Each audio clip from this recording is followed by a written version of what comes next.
नमस्कार दोस्तों, जय हिंद। मैं मान सर एक बार फिर से आपका नोबल एकेडमी नरवाना के इस ऑनलाइन प्लेटफॉर्म पर हार्दिक स्वागत करता हूं।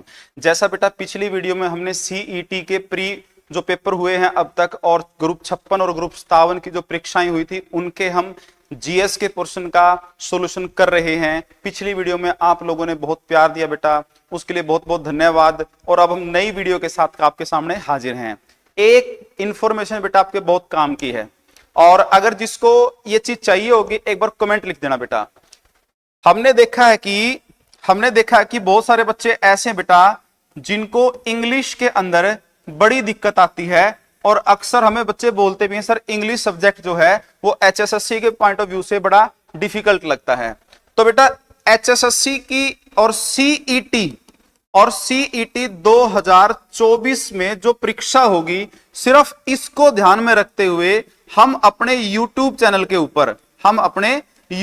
के ऊपर एक इंग्लिश की क्लास की सीरीज स्टार्ट करेंगे।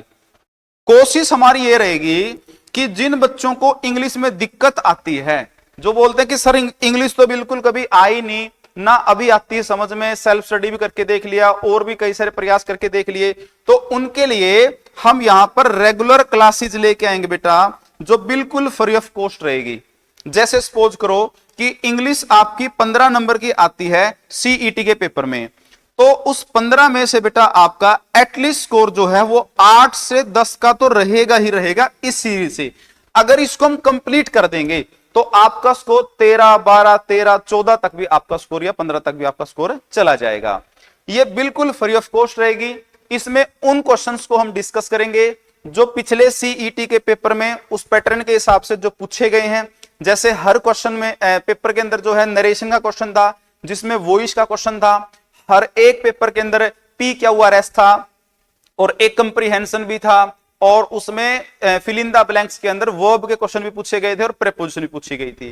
तो हम इस इंग्लिश की क्लास में बेटा ये सारी चीजें कवर करने वाले हैं। अगर आपको ये इंग्लिश की क्लास घर बैठे देखनी है और आपको इसकी बहुत ज्यादा जरूरत है क्योंकि आपका जो स्कोर है वो इंग्लिश के कारण अगर कम हो रहा है तो आपका स्कोर ये क्लास जरूर बढ़ाएगी बेटा। तो आइए अब अपनी आज की क्लास की हम शुरुआत करते हैं जो अभी की क्लास है। अगर जो बच्चे इंग्लिश की क्लास चाहते हैं एक बार कमेंट सेक्शन में बेटा आप एक बार लिख देना, इंग्लिश लिख के जय हिंद लिख देना और जय जवान जय किसान लिख देना, तो हम आपके लिए फ्री ऑफ कॉस्ट जो है इस क्लास की शुरुआत करेंगे। तो पहला क्वेश्चन बेटा आज हम पढ़ेंगे जो ये जो पेपर है बेटा आपका वो सीईटी के लिए है। जो सीईटी के अब तक पेपर हुए ना उसका क्वेश्चन है ये, और ग्रुप 56 और ग्रुप 57 की जो वैकेंसी थी उनमें जो पेपर हुआ था उनके ही ये। तो इसको हम डिस्कस करते हैं। क्वेश्चन है आपका, किसकी शिक्षाओं और संभाषणों को उनकी मृत्यु के बाद उनके शिष्यों द्वारा लिखा गया और त्रिपिटक के रूप में संकलित किया गया। बढ़िया क्वेश्चन है बेटा। एंशिएंट हिस्ट्री से आपका प्रश्न पूछा गया है। पहला आपका ऑप्शन दिया है शंकराचार्य, दूसरा बुद्ध, तीसरा महावीर और चौथा कबीर, और आपका एक ऑप्शन मिलता है उत्तर नहीं देना चाहते। तो मैं आपको बता देता हूं बेटा इसका जो राइट आंसर है वो बुद्ध है। इसका जो राइट आंसर है वो बुद्ध है और बुद्ध से संबंधित कुछ खास जानकारियां आप यहां पर नोट कर सकते हैं। जैसे बेटा एक तो इनका जन्म जो है, इनका जन्म नेपाल में हुआ था और नेपाल के अंदर एक कपिलवस्तु नगर था। कपिलवस्तु जो था बेटा नगर था और कपिलवस्तु नगर के अंदर एक लुम्बिनी ग्राम होता था बेटा, लुम्बिनी गांव होता था, ग्राम कह सकते हैं। और इसके अंदर बेटा आमर कुंज नाम की जगह होती थी, आमर कुंज, वहां पर इनका जन्म हुआ था। अगर बात करें बेटा जन्म का समय क्या था इनका, तो इनके जन्म का समय था 563 ईस्वी पूर्व को। अगर बेटा मृत्यु की बात करें तो 483 ईस्वी पूर्व को इनकी क्या होगी थी, मृत्यु होगी थी।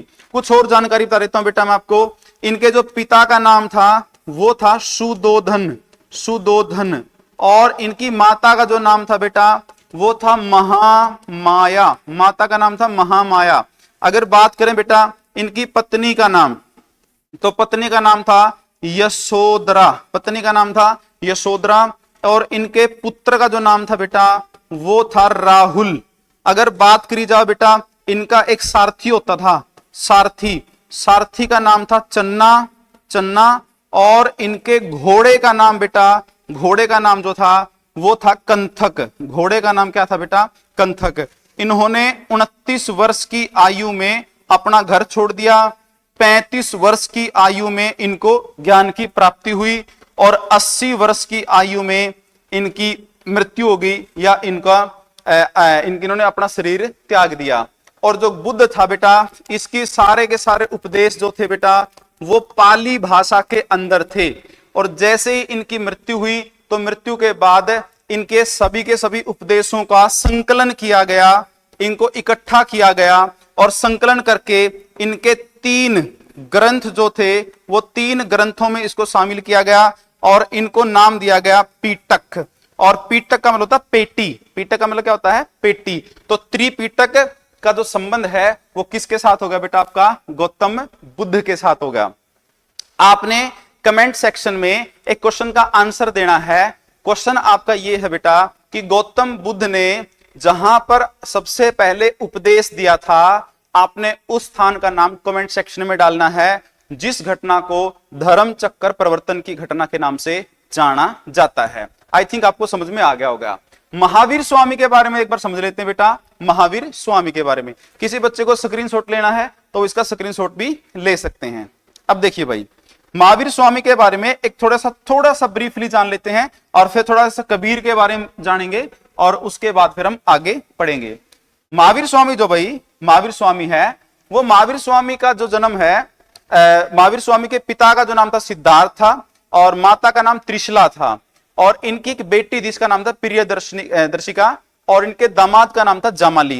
इन्होंने 29 साल की उम्र में घर छोड़ा था, इन्होंने 30 साल की उम्र में घर छोड़ा था।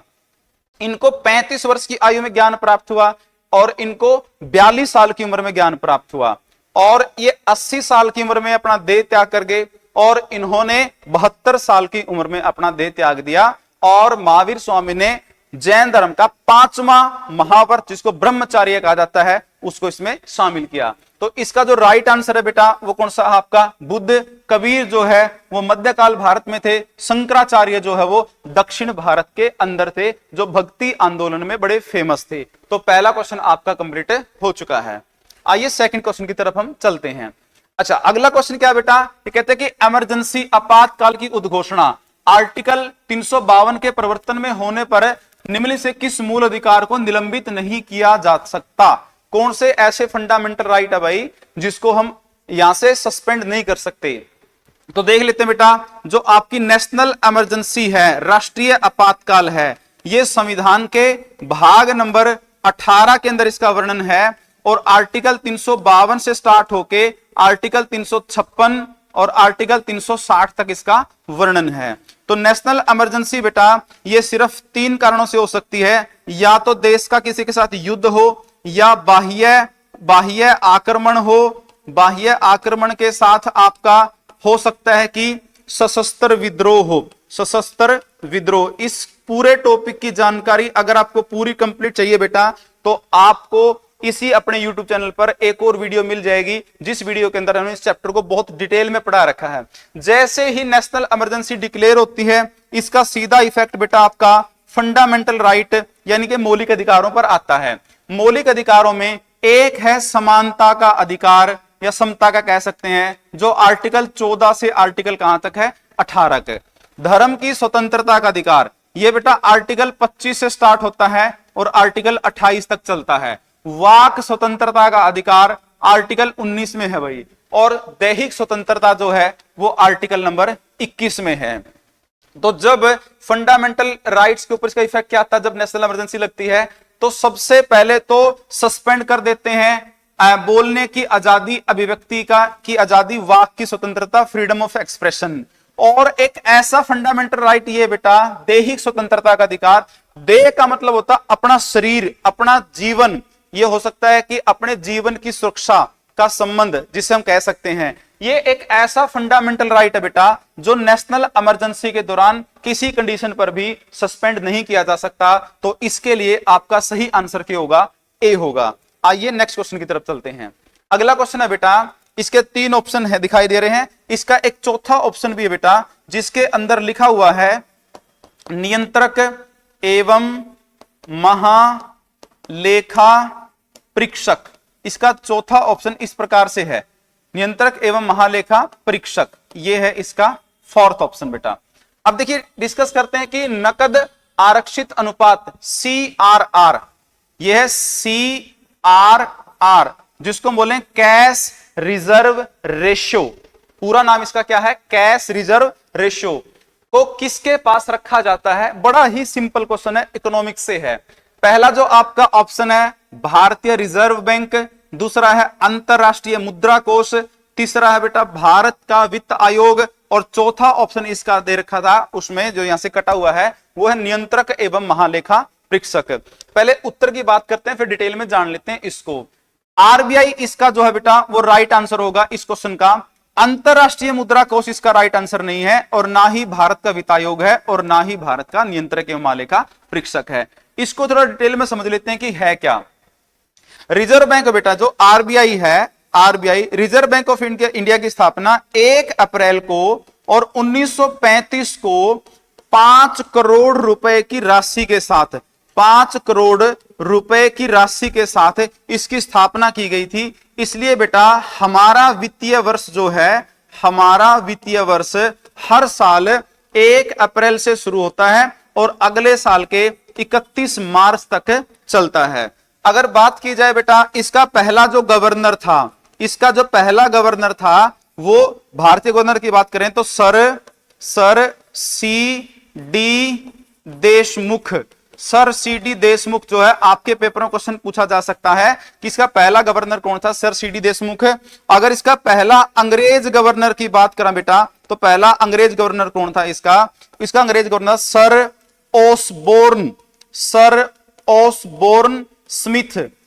ओसबोर्न स्मिथ इसके जो थे वो पहले गवर्नर थे। अगर बात की जाए बेटा इसका हेडक्वार्टर कहां पे है तो इसका हेडक्वार्टर मुंबई के अंदर है। अगर बात की जाए इसका राष्ट्रीयकरण कब किया गया, राष्ट्रीयकरण नेशनलाइजेशन, इसका नेशनलाइजेशन 1949 में किया गया। और ये देश का केंद्रीय बैंक है, ये देश का केंद्रीय बैंक है जिसका काम क्या होता है, पूरी बैंकिंग सिस्टम को कंट्रोल करना इसका मेन काम है। अब बात करते हैं कि CRR क्या है। CRR क्या है इसको एक बार समझ लेते हैं। भाई मान लीजिए एक बैंक है SBI state bank of India, एक बैंक है HDFC, एक बैंक है एक्सिस बैंक। मान लीजिए तीनों बैंकों में बड़ा कंपटीशन चल रहा है। SBI के पास सपोज करो कि 10,000 करोड़ रुपए जमा है, HDFC के पास 9,000 करोड़ है, HDFC के पास 8,000 करोड़ है। तो क्या हुआ कि इन तीनों ने अपने अपने कस्टमर्स को लोन प्रोवाइड करवाना स्टार्ट कर दिया। तो इन तीनों ने जब अपने कस्टमर को लोन दिया तो कस्टमर के पास भाई पैसा पहुंच गया। तो कस्टमर क्या करेगा, पैसा उसके पास गया तो वो खरीदारी करेगा। जब पैसा ज्यादा होगा तो वो सीधी सी बात है खरीदारी करेगा। जैसे सपोज करो जो बच्चे वीडियो देख रहे हैं, अगर उनको आज 1 लाख रुपए महीने की अगर सैलरी दे दें, ऐसे ही बिना पेपर पास करे, ऐसे ही आपको नौकरी मिल जाए और 1 लाख रुपए आपकी मंथली इनकम हो जाए, तो आप क्या करोगे, कपड़े बढ़िया खरीदोगे, घर का जो है उसको और डेकोरेट करोगे, या नया घर बनाओगे, बाइक नहीं लोगे, कार नहीं लोगे, तो उससे खरीदारी होगी। वस्तु का उत्पादन उतना ही था बेटा, प्रोडक्शन उतना ही था, लेकिन एकदम से खरीदारी क्या होगी, बढ़ गई भाई। खरीदारी बढ़ने से इसकी मांग बढ़ गई, डिमांड, प्रोडक्शन उतना ही है लेकिन डिमांड क्या होगी इसकी, हाई होगी। तो वस्तु जो है क्या हो जाएगी बेटा, महंगी हो जाएगी। यानी अपने पास सामान एक है और कस्टमर 5 हैं, तो दुकानदार जो सबसे ज्यादा कीमत में उसको लेगा उसी को देगा, और इससे क्या हो जाएगा, मुद्रास्फीति हो जाएगा, इन्फ्लेशन हो जाएगा। इन बैंकों को कंट्रोल करने के लिए बेटा, इन बैंकों को कंट्रोल करने के लिए जितनी इनके पास जमा पूंजी है, उस जमा पूंजी का 3% से लेके और लगभग 18% तक आरबीआई अपने पास रख सकता है। भाई तू 10,000 करोड़ ले रहा है तो तेरा 10% मेरे पास लेके आ, 1,000 करोड़ मान लीजिए लेके आ। तो जो बैंकों की जो मुद्रा की तरलता है या उनका लोन सिस्टम है, जिसके कारण महंगाई बढ़ रही है, जिसके कारण सरकार के ऊपर प्रेशर आ रहा है, उसको कंट्रोल करने के लिए आरबीआई इनके पास जमा पूंजी को मंगवा के अपने पास रख लेता है। उसी चीज का नाम क्या होता है भाई, CRR। उसका नाम क्या होता है, CRR, कैश रिजर्व रेशो। ये कौन जारी करता है, आरबीआई। जो पैसा आरबीआई अपने पास मंगवाता है उनके ऊपर बेटा ये एक ब्याज की दर भी देता है, इंटरेस्ट भी देता है। भाई वो 3% का हो सकता है, 4% का हो सकता है, 5% का हो सकता है, इस प्रकार से। तो आपका जो राइट आंसर है बेटा वो कौन सा है? आरबीआई। अंतरराष्ट्रीय मुद्रा कोष को बेटा हम आईएमएफ बोल सकते हैं, इंटरनेशनल मॉनिटरिंग फंड, जिसका हेडक्वार्टर बेटा यूएसए के अंदर है और यूएसए की कैपिटल जो है जिसका नाम है वॉशिंगटन डीसी, उसके अंदर इसका क्या है? हेडक्वार्टर है। वित्त आयोग क्या बेटा? वित्त आयोग का वर्णन जो है संविधान के अनुच्छेद 280 में इसका वर्णन किया गया है। और नियंत्रक एवं महालेखा परीक्षक क्या बेटा? संविधान का अनुच्छेद 148 से लेके और 151 तक जो है वो इसका वर्णन किया गया है, नियंत्रक एवं महालेखा परीक्षक का। यानी कि आपको ये क्वेश्चन समझ में आ गया होगा। ठीक है, आगे चलते हैं भाई। अगला क्वेश्चन देखते हैं आप। अगला क्वेश्चन दे रखा भाई, निम्नलिखित में से कौन सा या से शब्द भारत के संविधान की प्रस्तावना में 42वें संविधान संशोधन द्वारा 1976 में जोड़े गए हैं? शब्द है समाजवादी, लोकतंत्रात्मक, प्रभुत्व संपन्न और पंथ निरपेक्ष। भाई इनमें से कौन से जोड़े गए थे? पहले समझ लो भाई प्रस्तावना क्या है। पहले थोड़ा सा प्रस्तावना के बारे में समझ लेते हैं कि एक्चुअली में प्रस्तावना है क्या। भाई मान लीजिए संविधान है, संविधान की जो किताब जब हम खोल लेंगे ना, तो संविधान की किताब का जो पहला पेज होगा बेटा, पहला, उसी पहले पेज का नाम क्या है? प्रस्तावना। इसको अंग्रेजी में प्रियम्बल बोलते हैं, प्रियम्बल। और प्रस्तावना को हम हिंदी में उद्देशिका भी कह सकते हैं। प्रस्तावना और उद्देशिका एक ही बात है। अच्छा जी, प्रस्तावना में सबसे पहले 1960 में एक केस आया बेटा, जिसका नाम था बेरूबाड़ी बनाम केंद्र सरकार, एक केस आया। और इस केस में पूछा गया कि क्या हम प्रस्तावना में संशोधन कर सकते हैं या नहीं कर सकते हैं। माननीय सुप्रीम कोर्ट ने क्या कहा कि हम प्रस्तावना में संशोधन नहीं कर सकते, और साथ में सुप्रीम कोर्ट ने कहा कि प्रस्तावना संविधान का हिस्सा भी नहीं है, प्रस्तावना संविधान का हिस्सा भी नहीं है। यह कहा गया preamble is not a part of Indian constitution and we can't amendment in it according to the article 368। यह बात थी बेटा 1960 की। फिर 1973 का बहुत फेमस केस आया, जिसका नाम था बेटा केशवानंद भारती बनाम केरल सरकार। केशवानंद भारती बनाम केरल सरकार का बहुत फेमस केस है। यह इतना फेमस है कि इस केस ने सुप्रीम कोर्ट की आज तक की सबसे बड़ी बेंच बैठा दी बेटा। सबसे बड़ी बेंच क्या? 13 जजों की बेंच बैठी इसमें, 13 जजों की। और प्रश्न वही था, क्या प्रस्तावना संविधान का हिस्सा है या नहीं है? तो 13 जजों की बेंच में 7:6 से निर्णय आया। 7:6 का मतलब ये हो गया 7 जजों ने यह माना कि प्रस्तावना भी अन्य भागों, अनुच्छेदों की तरह संविधान का हिस्सा है। 6 ने माना नहीं है, तो इसलिए फैसला इनके पक्ष में गया और प्रस्तावना को संविधान का हिस्सा माना गया।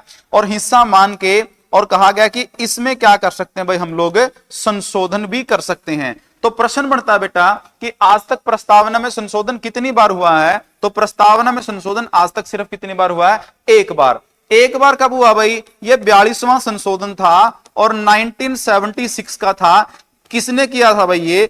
ये इंदिरा गांधी के द्वारा किया गया संशोधन था। ये इंदिरा गांधी ने संशोधन किया था। इसमें क्या किया गया था बेटा? इसमें 3 नए शब्द जो हैं वो संविधान की प्रस्तावना में जोड़े गए थे।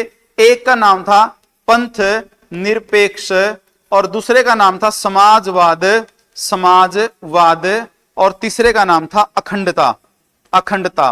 पंथ निरपेक्ष को हम अंग्रेजी में बेटा सेकुलर बोलेंगे, समाजवाद को सोशलिस्ट बोलेंगे और अखंडता को इंटीग्रिटी बोलेंगे। अब अपना क्वेश्चन यहां से आंसर आराम से निकल जाएगा। हमारे पास इसमें जोड़ा गया समाजवादी और इसमें जोड़ा गया कौन सा बेटा? पंथ निरपेक्ष। तो 1 और 4 किसमें है? सी में। तो आपका राइट आंसर क्या हो जाएगा भाई? सी। आपको कमेंट में एक क्वेश्चन का आंसर देना है। क्वेश्चन का आंसर यह है कि किस भारतीय ने या किस भारत के अंदर जो संविधान विशेषज्ञ ने भारत के संविधान की प्रस्तावना को भारत के संविधान का परिचय पत्र कहा है, इंट्रोडक्शन लेटर कहा है? अगर आप प्रश्न का आंसर आपको पता है तो आप इसका कमेंट सेक्शन में आंसर दे सकते हैं। आइए नेक्स्ट क्वेश्चन की तरफ हम लोग चलते हैं भाई। देखिए, भारत में कौन सा विद्यालय अनेक बौद्ध विहारों का एक समूह है? यह भी एंशिएंट हिस्ट्री से ही क्वेश्चन आया हुआ है, बौद्ध विहार से। पहला है पाटलिपुत्र, दूसरा है नालंदा, तीसरा धर्मशाला है और चौथा है काशी। बड़ा आसान सा इसका आंसर है नालंदा। जो यूनिवर्सिटी थी भाई नालंदा, वो नालंदा आपकी एक बौद्ध विहार में से थी। तो आपका जो राइट आंसर है वो क्या है भाई? बी। आपको बता देता हूं मैं, एक बख्तियार खिलजी होता था भाई, एक बख्तियार खिलजी होता था। खिलजी ये सेनापति था खिलजी साम्राज्य में। बख्तियार खिलजी ने क्या कर दिया, इसमें आग लगवा दी और इसको क्या कर दिया, जला दिया। और वर्तमान में जो नालंदा है वो बिहार के अंदर स्थित है भाई। कहां पे स्थित है ये? बिहार में। और इसको यूनेस्को, UNESCO, यूनेस्को ने इसको वर्ल्ड हेरिटेज और साइट के अंदर भी क्या है, शामिल किया हुआ है। यूनेस्को क्या है? United Nation Educational Scientific Cultural Organisation, उसके अंदर भी इसको शामिल किया है। अच्छा, बख्तियार खिलजी ने इसको जलवा दिया था भाई। और ये बहुत फेमस जो था बौद्ध धर्म की एक यूनिवर्सिटी थी। अभी की सरकार ने नालंदा को दोबारा से यूनिवर्सिटी के रूप में तैयार किया है और दोबारा से यहां पर क्लासेस वगैरह लगेंगी और उसी पुराने एक पैटर्न के हिसाब से इसकी बिल्डिंग का डिजाइन तैयार किया गया है। काशी जो है भाई, काशी एक बहुत प्राचीन शहर है। काशी बहुत प्राचीन शहर है जो गंगा नदी के किनारे है और इसका वर्तमान नाम वाराणसी है। यहीं से हमारे प्रधानमंत्री जो अभी वर्तमान में मेंबर ऑफ पार्लियामेंट है, लोकसभा के सदस्य। धर्मशाला भाई हिमाचल प्रदेश की जो है वो एक जगह है। और पाटलिपुत्र से जान लेते हैं भाई। पाटलिपुत्र जो है इसका वर्तमान का नाम क्या है बेटा? पटना है। अच्छा, विभिन्न स्रोतों में कहा गया है कि पाटलिपुत्र का जो संस्थापक है वो अजात शत्रु है। क्या है? अजात शत्रु। लेकिन कई जगह आंसर में माना गया है कि पाटलिपुत्र जो अजात शत्रु नहीं बल्कि उद्दाइन नाम के इसी के लड़के ने, इसके राजा ने इसकी स्थापना की थी। और पाटलिपुत्र से पटना नाम जो बेटा वो शेर शाह सूरी, जो शेर शाह सूरी था जिसकी हुमायूं के साथ झगड़ा हुआ था, युद्ध हुआ था, उसने इसका नाम क्या रख दिया था? पटना रख दिया था। और पटना बेटा गंगा प्लस में सोन जो है, इन दो नदियों के संगम पर स्थित एक शहर है और जो वर्तमान में बिहार की क्या है? राजधानी है। क्वेश्चन आपको क्लियर हो चुका होगा। उसके बाद देखते हैं हम नेक्स्ट क्वेश्चन। विश्व व्यापार संगठन, जिसको हम लोग वर्ल्ड ट्रेड ऑर्गेनाइजेशन कह सकते हैं, किसका उत्तरवर्ती संगठन है? बहुत बढ़िया क्वेश्चन है भाई, बहुत बढ़िया। पहले समझ लेते हैं, WTO जो है वो 1 जनवरी 1995 को एग्जिस्टेंस में आया, जिसका हेडक्वार्टर है भाई वो स्विट्जरलैंड के शहर जिनेवा में है। और वर्तमान में इसके सदस्य देशों की संख्या बेटा 164 है और इसमें 23 देश जो हैं पर्यवेक्षक हैं। 23 देश जो हैं इसमें क्या है? पर्यवेक्षक हैं।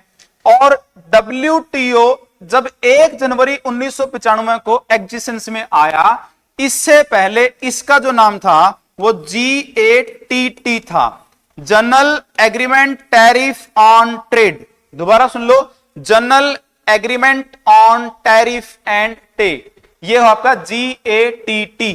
और इसका जो राइट आंसर है भाई वो क्या होगा? आपका ए, व्यापार और प्रशुल्क संबंधी सामान्य समझौता। और बाकी आपने मुद्रा कोष, इसका आंसर नहीं है। श्रम संगठन नहीं है। विदेश संस्थागत निवेश जो है या FII जो है इसका आंसर नहीं है। तो इसका ठीक आंसर क्या होगा बेटा? आपका ए आंसर होगा। और मैं बता देता हूं, भारत जो है, भारत 1947 में ही गेट का जो है सदस्य बन गया था। और गेट की स्थापना भी कब हुई थी? 1947 में। काम क्या करता है? किन्हीं भी 2 या 2 से अधिक देशों के बीच में, किन्हीं 2 या 2 से अधिक देशों के बीच में, अधिक देशों के बीच में